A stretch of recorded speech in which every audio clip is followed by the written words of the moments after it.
Welcome to the FWI Weekly News Review. It's Friday 12th of September and I'm here to show you the top stories to have appeared on FWI recently.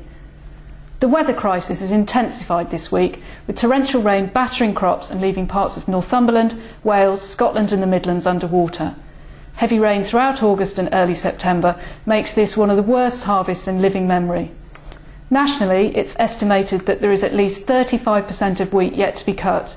With the ground completely saturated, cultivations and drilling are also severely delayed. Machinery editor David Cousins explains the issues. Arable farmers face four main wet weather problems at the moment. Problem number one is getting in all those crops at high moisture contents. Most farmers, other than those in Scotland, simply aren't used to combining at 20 to 30% moisture levels. Problem number two is that grain stores all around the UK are stuffed to the gills with damp grain.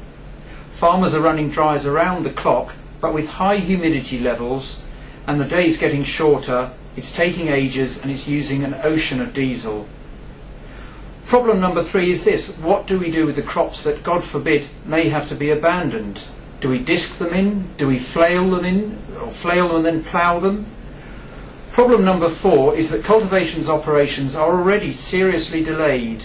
A lot of farmers have already missed the cut-off point for drilling rape, and it also looks like a lot of the min-till equipment just won't work in these damp soil conditions. That means more ploughing, which is slower and uses more diesel.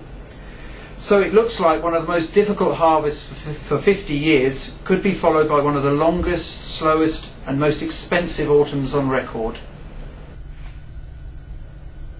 Livestock producers are also feeling the effects of the extreme conditions. It's estimated straw supplies could be down 50% on normal and feed will be in short supply. Some producers are warning they could run out of fodder by Christmas. Catch up with the latest developments and view readers' pictures of the floods at fwi.co.uk/wetharvest08.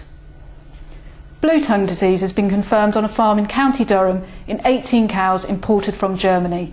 This is the fourth time this summer that imported animals have been found with the disease.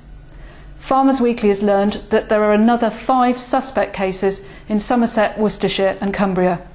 The president of the British Cattle Veterinary Association, Carl Paget, is urging farmers not to import any more animals from mainland Europe.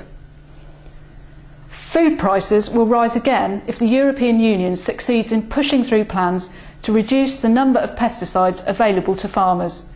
Economist Sean Rickard has warned that the price of potatoes will double and bread will rise by 9 pence per loaf if the EU succeeds in introducing new legislation. Farmers Weekly is running a Save Our Sprays campaign to keep farming productive. You can sign our e-petition at fwi.co.uk/SOS. And finally, have you ever wondered what happens to machinery after it's suffered an accident or fire? Well, Farmers Weekly has been to a salvage yard in Staffordshire to find out. Hewitt International Salvage takes accident-damaged machinery which it sells through an eBay-style auction site.